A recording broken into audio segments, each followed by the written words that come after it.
Everybody, welcome to The Move. This week we are discussing Cian Uijtdebroeks' transfer to Jumbo or Visma rent-a-bike from Bora-Hansgrohe. Disputed transfer. We're not quite sure what's going on there. Who's he racing for in 2024? Nobody knows, but he's one of the biggest GC talents in the recent history of the sport. We'll get Johan's take on that, as well as some other major news from the trades and transfers market. Who won, who lost this offseason? Let's hear from our sponsors first.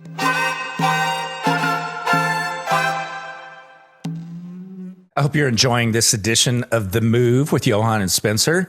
Just want to jump in here for a second and tell you about our good partners at Zwift. It's that time of year. I know some of you who live in colder climates, you've already been getting on your Zwift training.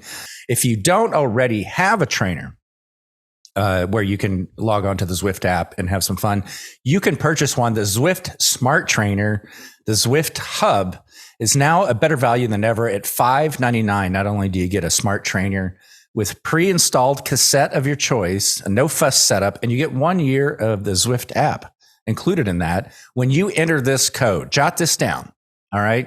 Keep riding all through the winter, all right? Stick with this. The code is Zwift Hub, ZWIFTHUB, Zwift Hub at checkout.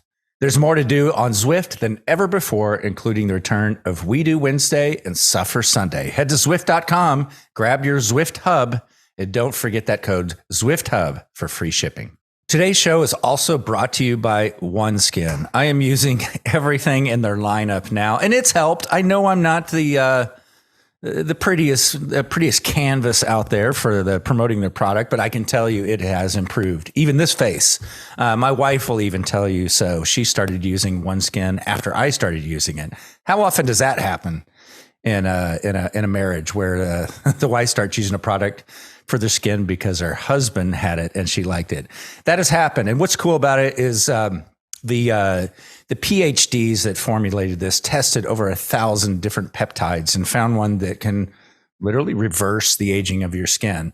It's really, really a great product, and I just wish I'd started using it earlier. So as much as you cyclists too, runners, all of our outdoor type listeners are out in the sun with your skin, you should take better care of it. I'm doing it now. Again, I wish I'd started earlier. For a limited time, you can get 15% off OneSkin with our code, The Move. And it's at oneskin.co, not .com, .co.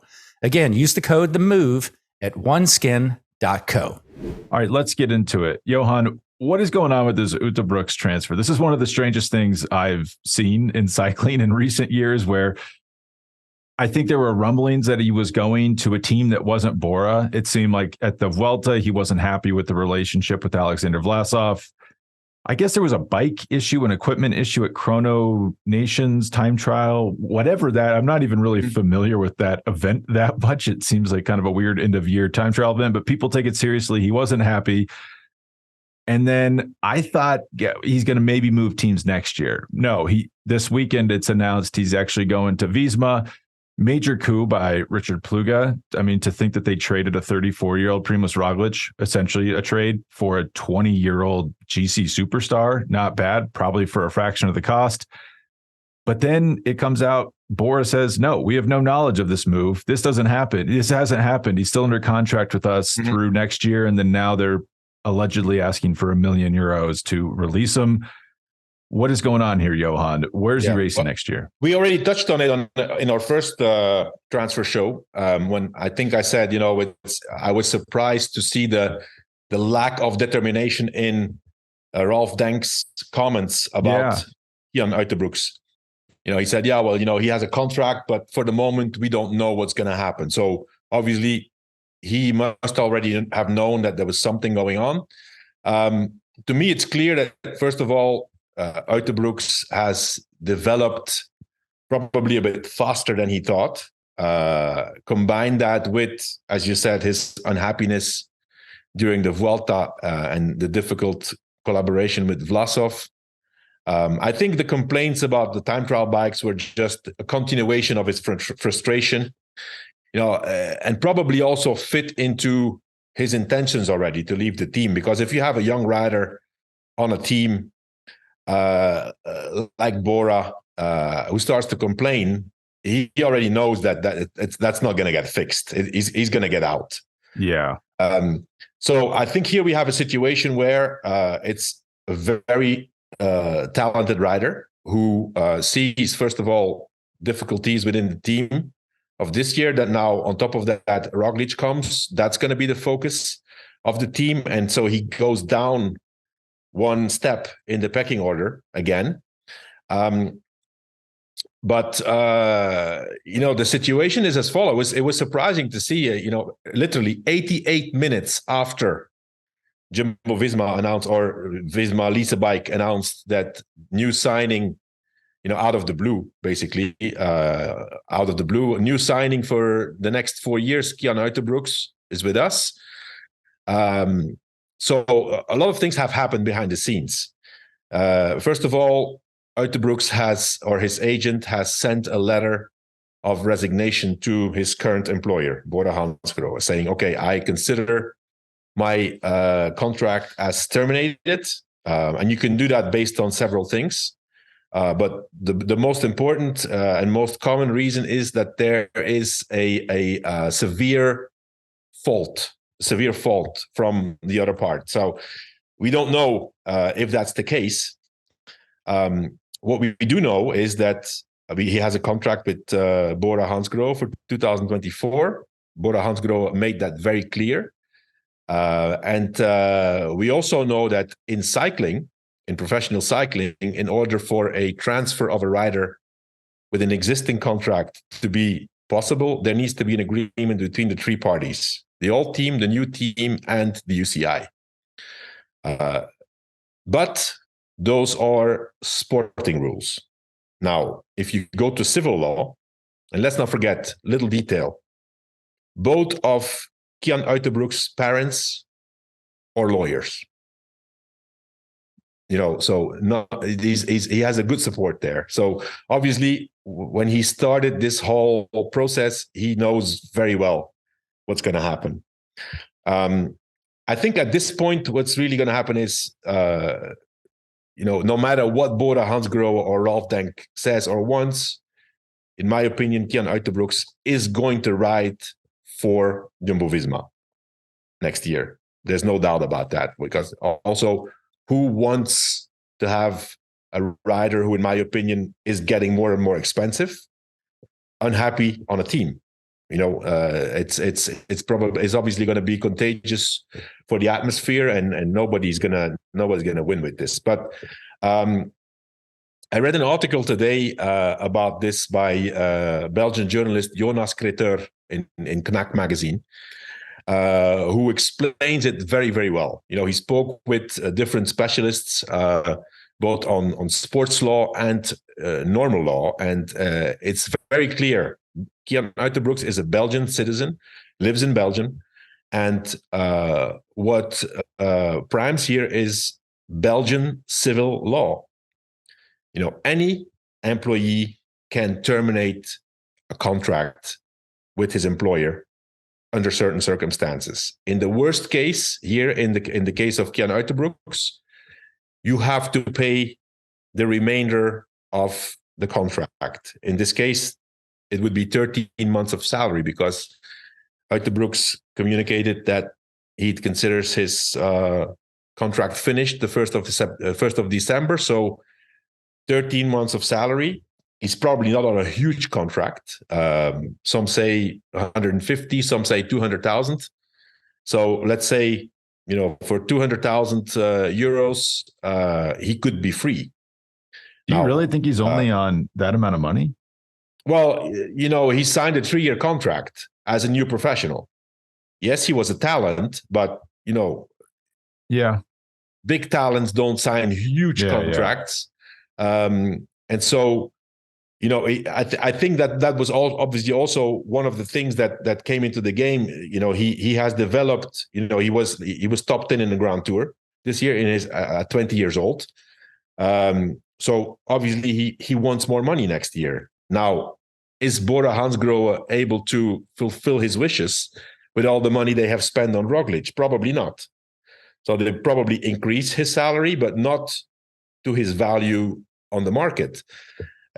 So I think this is going to become. There's going to be pulling the rope, left and right. Bora is now in a position where they're going to say, okay, he has a contract, he can't leave. Uijtdebroeks and his agents will have to take it to court. And then finally, I think there will be some kind of settlement with Richard Plugge coming in and basically also trying to, fix the situation. This is very, very similar to what happened with Wout van Aert. It's almost exactly the same. When Van Aert went to Jumbo-Visma and he had a contract with... was it Krelan or something? It was like Williams, Krelan. Yeah. Something so like that. His cyclocross team, basically. In first instance, Wout van Aert won that case. And then in second instance, he lost and had to pay 600,000 euros to break his contract. And it's still appealed now. So in the meantime, of course, he's racing, but it's going to come down to the money. It's clear that Uijtdebroeks is not going to race for Bora-Hansgrohe next year. He's going to race for Visma-Lease bike, and it depends when. I think this is the biggest problem for a young rider. He will need to be prepared that this can become a legal battle, and that he could potentially miss the beginning of the season because of a legal battle, and if they don't find an agreement, this could go on for a while. And it's worth noting that I think the team, Wout's old team, asked for something like 1.7 million euros. It got worked down to, I think it was like 662,000 euros in court. You could imagine the same thing happening here, but they have to feel pretty confident, like we can tie this up in court, and maybe he never even has to pay that penalty because the team won't exist by the time.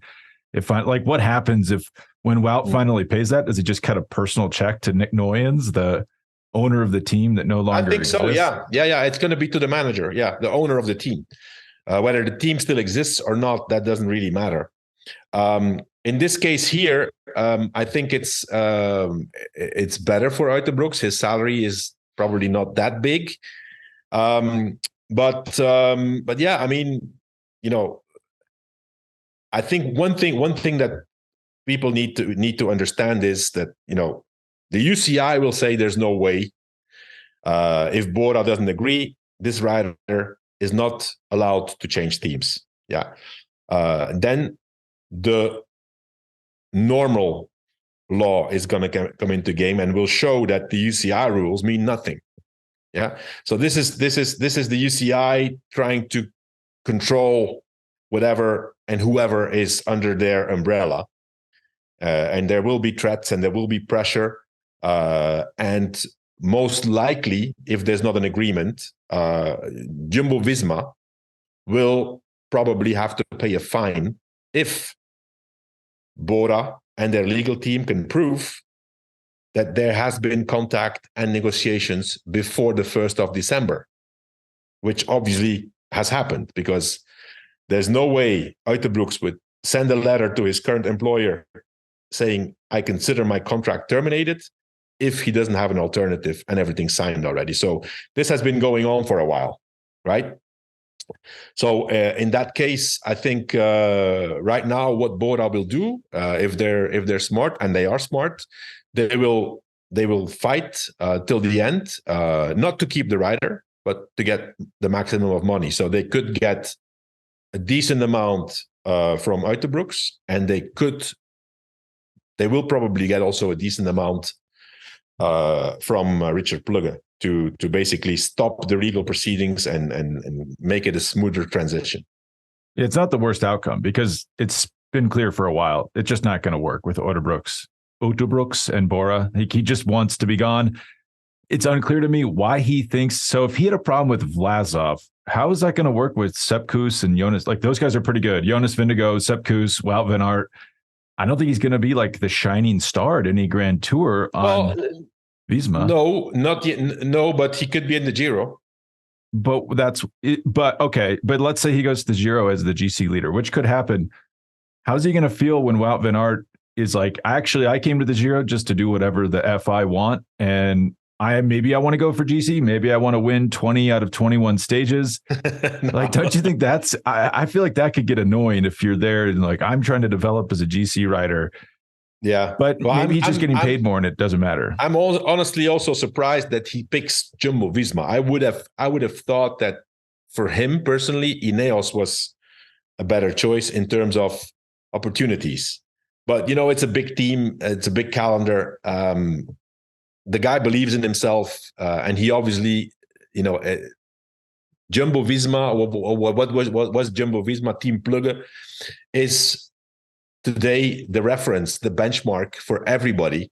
It's the team that everybody wants to go to because they are at the forefront of all the scientific advances and all the knowledge. So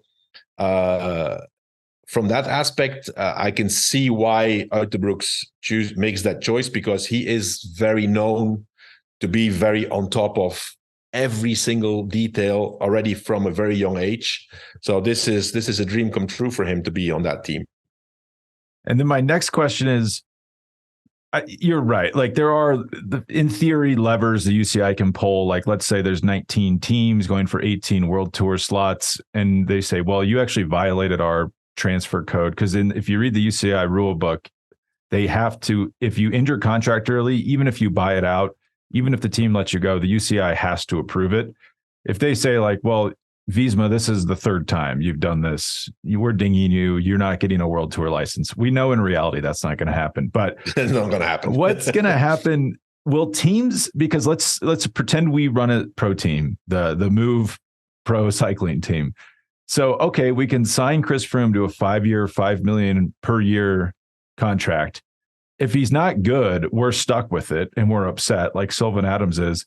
If he's good, he's just going to leave. So why sign these? Why continue to sign these long-term deals? Are we just going to see teams go to 1-year deals? Because I actually don't see the advantage of signing a deal, because it feels like the rider can just leave whenever they want, and all the risk then is incumbent upon the team.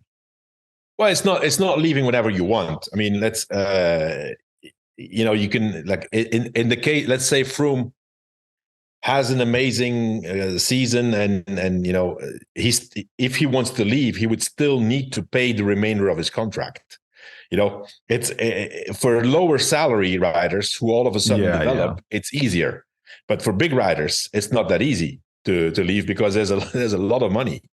Like Tadej was being courted by Ineos allegedly 2 years ago. There's no way the buyout was crazy. He can't leave. Yeah. He can't leave. Okay. I mean, how do you see, and here's a question for you. How does this change? Does this change the Roglic leaving? Let's assume, as you say, that Uijtdebroeks is racing for Visma next year, or at least not on Bora. How do you think this is a good trade for them? They get rid of a really expensive, super expensive 34-year-old rider. Like you said, they would have been paying him 4 million euros a year. He's making 6 million euros at Bora. I have to imagine Uijtdebroeks is making a fraction of that. Like, what do you think? 1-2 million at most? And at Visma. Yeah, in his new contract. Yeah, probably. Yeah, like 1 million. Something. Do you think this is a good trade for Visma? Did they make the right move? I think here? so. I think it's great. I think it's great. I mean, not that they absolutely need him. Let's not forget, they do have a lot of, a few young talents coming up from their development team that, in my opinion, are going to be big champions. But Uijtdebroeks is the prototype cyclist who will fit into that team and that structure. I have no doubt about that. Is there a concern? I mean, I know what you're going to say, but like Roglic already really good, like wins almost every race he enters. Uijtdebroeks projected to be very good, finished 8th at the Vuelta. Is there any concern that, I'm trying to say this fairly, but it's like, you should just be better than Alexander Vlasov. If you're really like the next great superstar, like that shouldn't even be a conversation. Like, but at 20 years old, guy, just be better than him. I don't know at 20 years old. If that's, not everybody is Evenepoel or Pogacar, or, when we see Vingegaard just turned 27 and he just, got to his top in the last 2-3 years. So I think there's still a lot to learn and a lot to improve for Uijtdebroeks. So I think the guy knows what he wants, makes the right steps. Obviously, it's not it's not ideal having to break a contract, but if the rider's unhappy and the team cannot fulfill his wishes to a certain extent, then it's a difficult combination to keep going on together. Yeah, and improvement's the key word there. I mean, think of like Mikael Landa at one point was probably the biggest prospect of his age. He was much better than Sepp Kuss. Flash forward 5 years, Sepp Kuss is winning the Vuelta far ahead of him. So like the key for Uijtdebroeks is he just has to keep improving. Maybe he figures Visma is the best place to do that. Again, I hope you're enjoying the move. I just want to jump in here and tell you about something. I know you've heard us talking about Element for a couple of years now, at least, but I don't know if we've talked much about their product that I love so much when we get into the winter, because you want to get up and drink something warm and hydrate, right? And I don't know how they made this taste like dessert without putting sugar in it. For those of you watching on YouTube, I'm holding this up. This is the Element chocolate medley pack. All right. So now pre-ride, you can hydrate and drink something warm, or take a break and drink something warm along the way. But they have chocolate salt, mint chocolate, and chocolate caramel. Of course, it has the sodium, potassium, and magnesium that we've always been bragging about, but somehow they managed to get it to taste like dessert without putting any sugar in it. So definitely check that out. It's my choice during the colder months for sure. And you can get a free gift with purchase, which is a sample pack.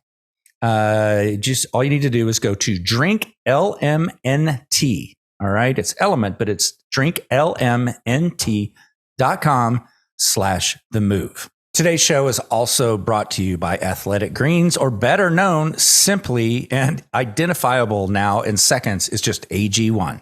It should be part of your daily routine. It feels like just a few years ago, we were just learning about AG1 for the first time. Now I see it everywhere, especially on, a lot of other athletes that are endorsing it. When I'm watching sports, their ad pops up on TV. There's a billboard just around the corner from my house that had AG1 up on it for some time. The word is out and the product is great, and it should be part of your daily routine. What a great way to get all the nutrients into your system that you need, because you're probably not eating enough fruits and veggies, especially the veggies, as part of your normal routine. If you want to take ownership of your health, it starts with AG1. Try AG1. You get a free 1-year supply of vitamin D3, K2, and 5 free AG1 travel packs with your first purchase. Just go to drinkag1.com/themove. That's drinkag1.com/themove. Check it out. One last thing I need to tell you about on the show, and you'll thank me later if you pick up the product and use it, and that's 8 Sleep. It really is incredible. It's just a pod cover that goes over your existing mattress, whatever size you have, and then it goes through a machine that you could just tuck behind the bed. You won't even know it's there, and that cools and warms the mattress cover, and you can set it to the exact temperature you want on each side of the bed. So my wife can have a certain temperature she wants. I like it at about 65 degrees, but I also put it in autopilot. So it adjusts to my sleep by monitoring me. The information it gives you when I say monitoring me is like your activity, when you wake up, when you're in deep sleep, when you're in REM sleep, all the same information that you might be getting from a wearable of some sort. The bed does it all too.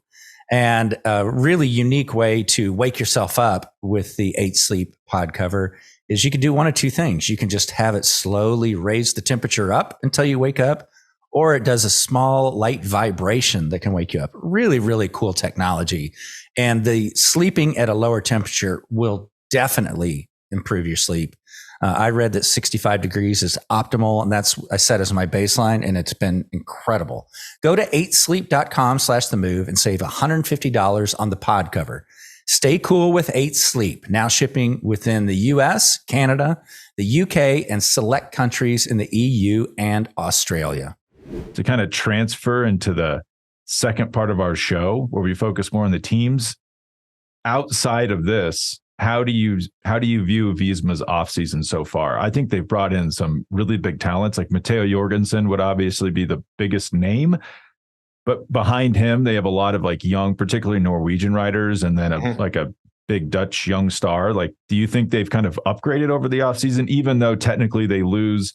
I have a formula where I take all the pro cycling stats points from the previous year, add them together, and then you get a rating of a team that like either loses or gains pro cycling stats points going into the next year.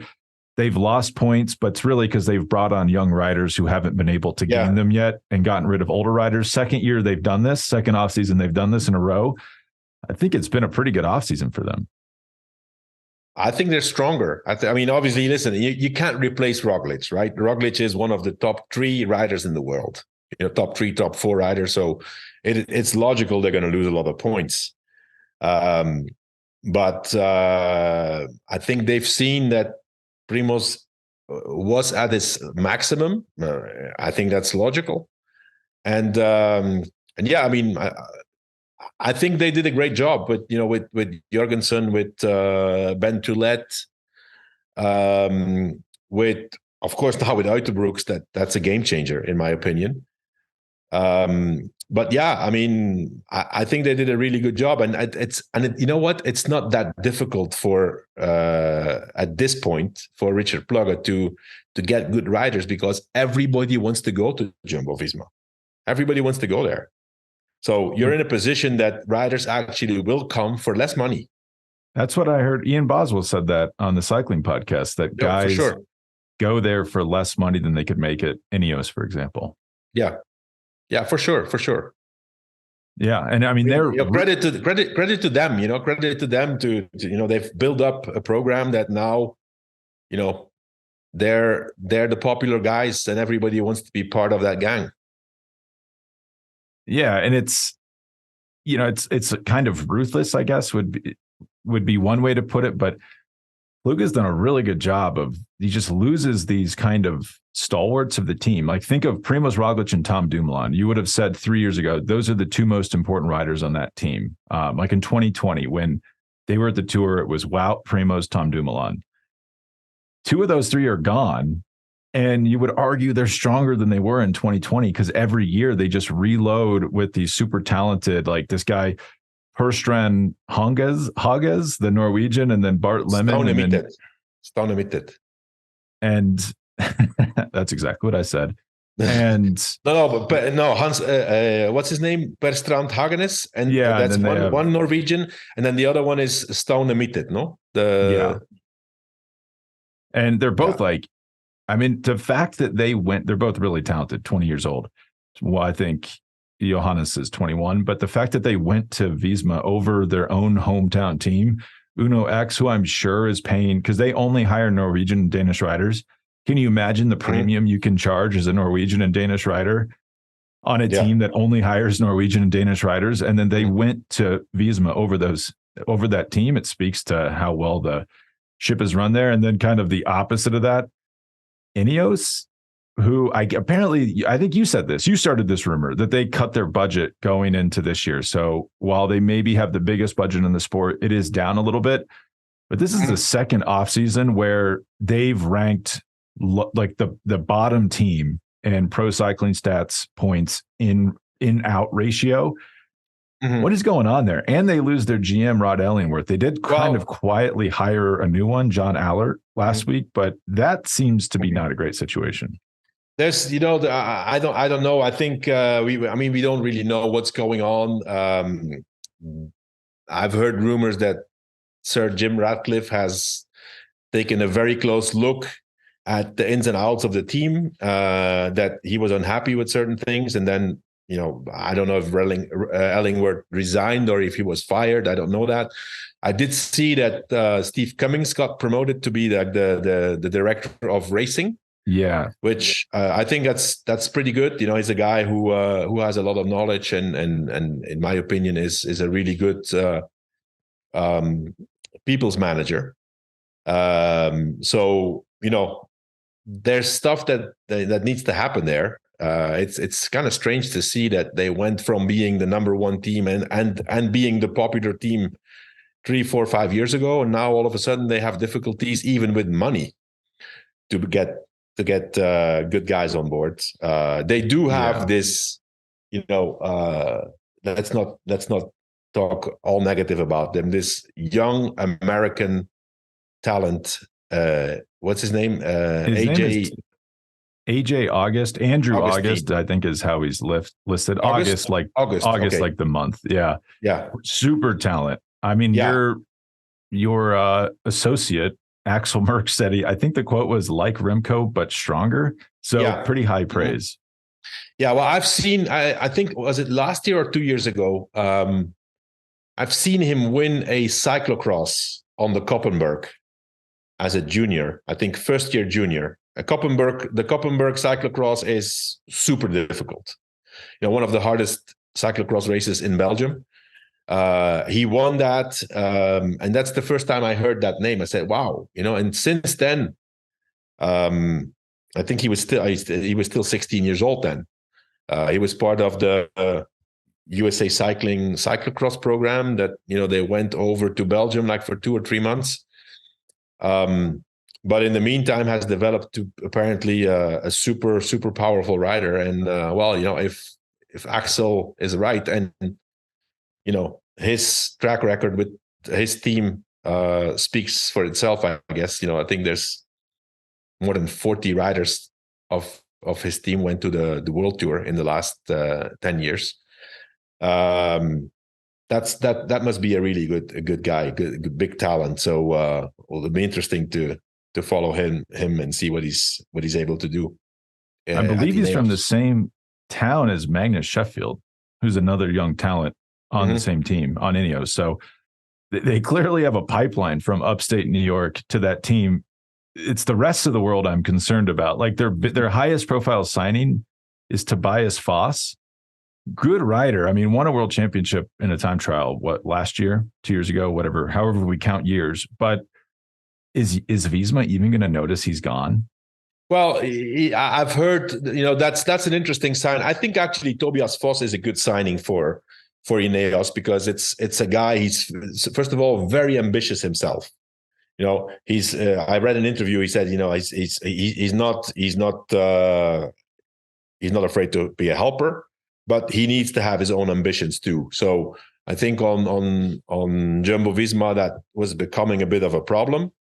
And I think it went wrong very early in the season already with Jumbo-Visma and Tobias Foss, and it didn't race that much in 2023. So I think personally that he can revive his career at Ineos. A strong rider, really strong rider.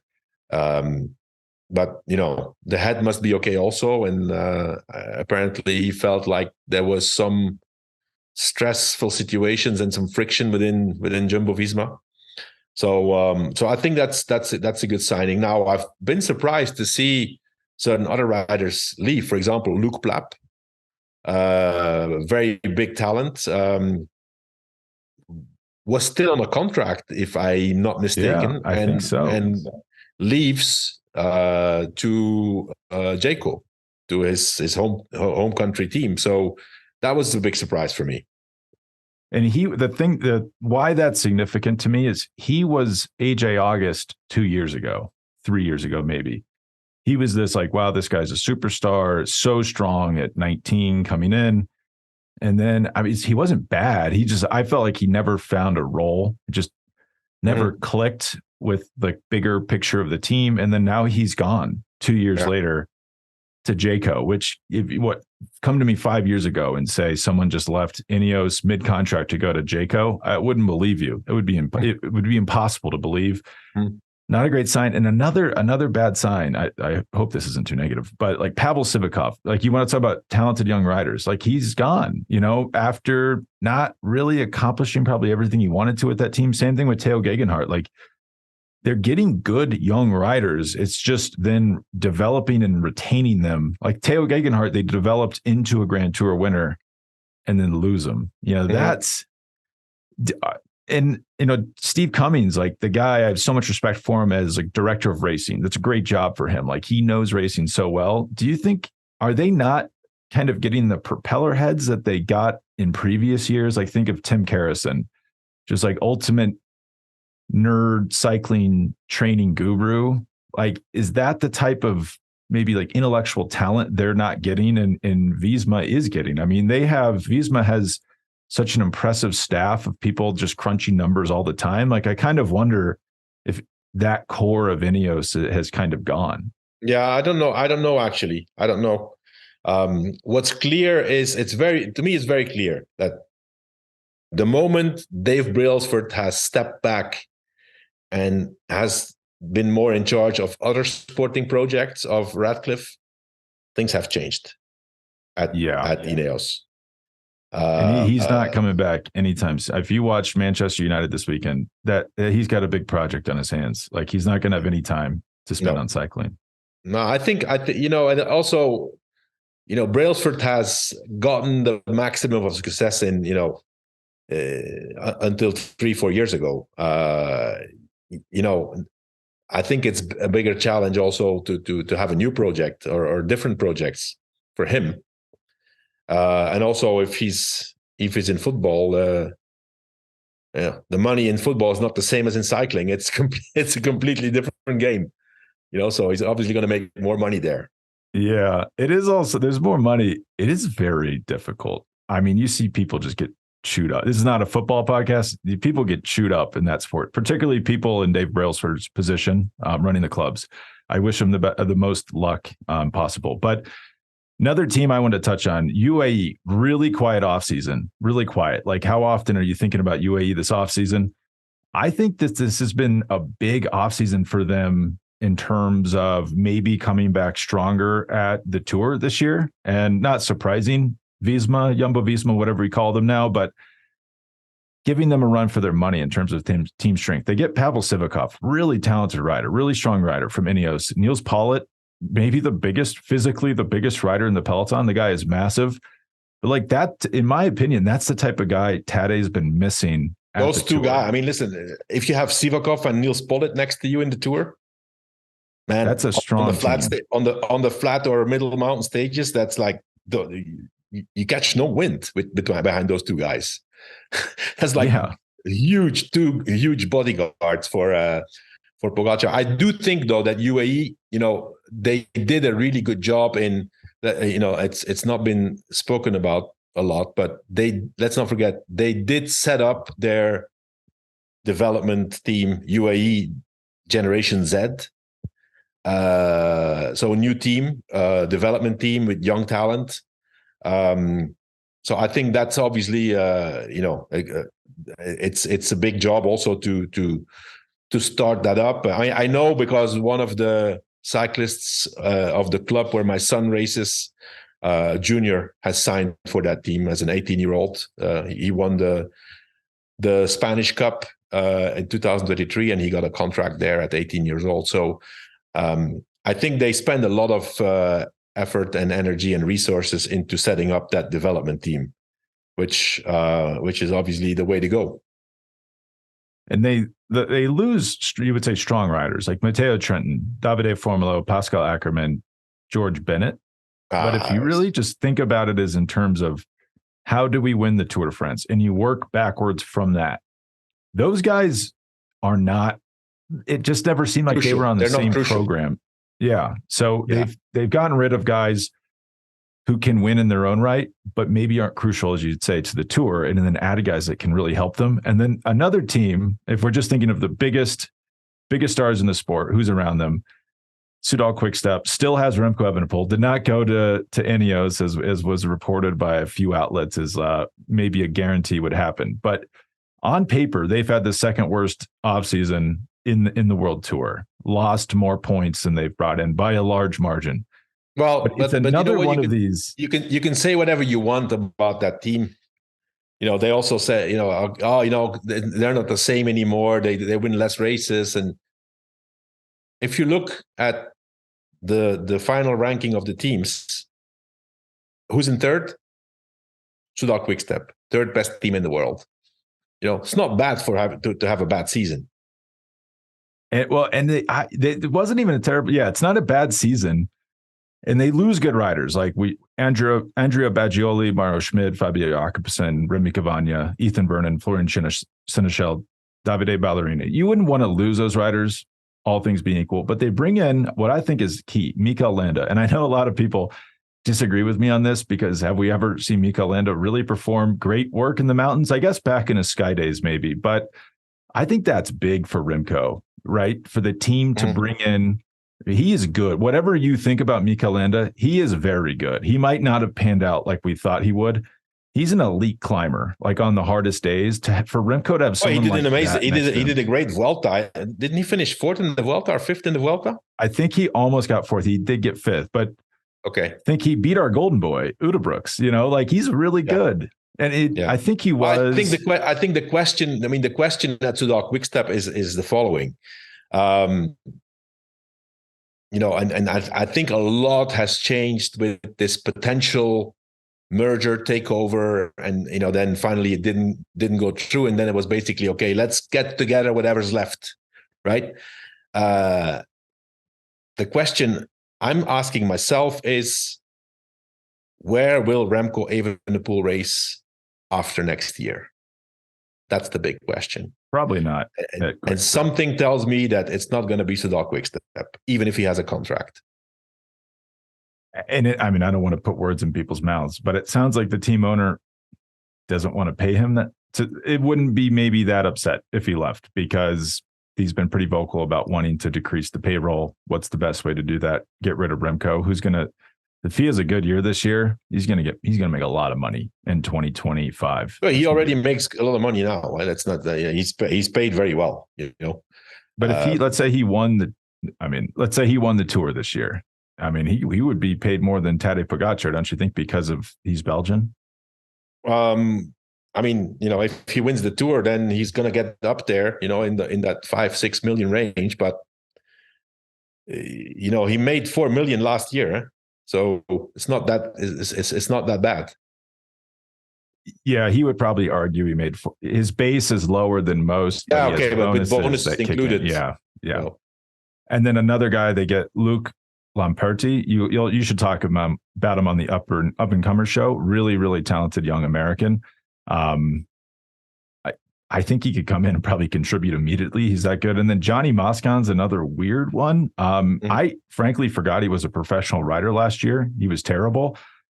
But I think you said this in a private conversation that Quick-Step is so good at rehabbing guys like that. He's still talented. Like, do you remember he almost won Paris-Roubaix not that long ago? That was 2 or 3 years ago. 2 years ago.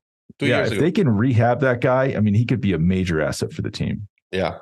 Yeah, well, let's see. Let's see. Listen, if Lefebvre has signed him, it's because there's something there that he and his team think that they can revive, and he's a strong rider. If his head is okay and he can keep his hands on his handlebars, then he will be okay. And then just one thing I wanted to touch on before we go. It's so long ago, everyone's forgot about it. But this Caleb Ewan Lotto Destiny to Jayco transfer. Can you explain this?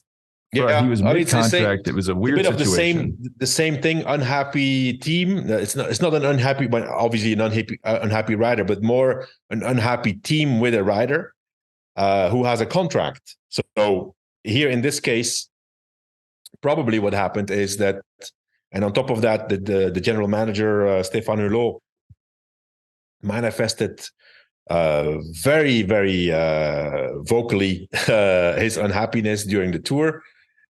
From that moment on, I think it was clear that there was no place for Caleb Ewan, and Caleb Ewan said, it was in the same situation as Bora. Well, I have a contract, so I'm going to finish my contract. Reportedly, a €2 million contract. It's not a small contract. So what happened here is very, very, very simple. They told Caleb Ewan, okay, look for a team, see what they can pay you, and we'll pay the difference. And so it's very possible that Caleb Ewan he's most likely going to make 2 million again next year, and whatever Jayco Alula is paying, if they pay 1.2, well, Lotto will pay 800,000. It's still a net of 1.2 million for Lotto not having Caleb Ewan on the team. So they save money, and they get rid of a rider that they were not happy with. And I guess the plus for Jayco would be they bring on a really high profile Australian rider, which is important for them as an Australian team. And maybe he turns things around, and you have a two stages of the tour for, I don't know, let's say 1.3 million euros. Let's just say they're paying him that. Not terrible. They've kind of had an interesting offseason. They brought on like Mauro Schmid, Caleb Ewan, Luke Plapp. Luke Platt, maybe not, but maybe some distressed assets who are very talented riders that they think they could turn around. I think I kind of like their offseason a lot. They don't have the financial muscle to really compete one-to-one with the big teams, so they have to get creative. Johan, do you have anything else you want to share before we go? Well, I'm sure we're forgetting some interesting transfers, but I think we've covered, the actual hot topic, of the moment is obviously Cian Uijtdebroeks, and everybody else. I think we've covered most of it. So that's it for me. Just so people say we didn't forget him. Little Trek, great offseason. Signed Theo Gegenhardt. That's great. Just signed probably the most talented young rider in the world, Albert Philipsen. So they've had a great offseason, but they got most of their signings done very early. So there's less to talk about now. Other than that, I can't think of anything big that we're missing, but I'm sure we are. But thanks for joining us today, Johan. And I'm sure we'll be back soon to talk about how this gets cleared up with Uijtdebroeks and Visma and Bora. Yeah, for sure. Thanks, Spencer. All right. Thanks. And we'll talk to everyone later.